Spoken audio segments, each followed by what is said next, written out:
Dalam beberapa bulan kebelakangan ini, kebimbangan rakyat terhadap integriti institusi anti-rasuah negara semakin meningkat. Persoalan utama yang timbul, siapa yang memantau SPRM? Rakyat tidak mempersoalkan niat kerajaan menentang rasuah, tetapi mereka menuntut hasil yang jelas.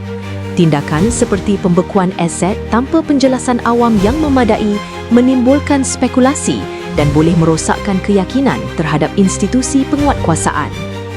Rakyat mahukan kepastian bahawa siasatan berpandukan bukti, pendakwaan berdaya tahan dan kekayaan yang dicuri dipulihkan sepenuhnya untuk manfaat negara.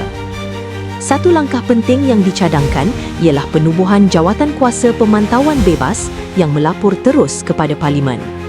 Badan ini mesti diberi kuasa untuk menilai tindakan penguatkuasaan, meneliti keputusan pembekuan aset, mengaudit aliran keuangan dan memastikan usaha anti-rasuah dipandu oleh bukti, proses perundangan dan kepentingan awam, bukan budi bicara tanpa had.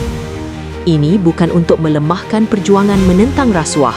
Sebaliknya, ia untuk memperkuatkannya dengan memulihkan kredibiliti, ketelusan dan kepercayaan awam. Jika kita serius tentang reformasi, institusi kita mesti bukan sahaja berkuasa tetapi juga bertanggungjawab. Reformasi sebenar menuntut institusi bukan sahaja berkuasa tetapi juga bertanggungjawab.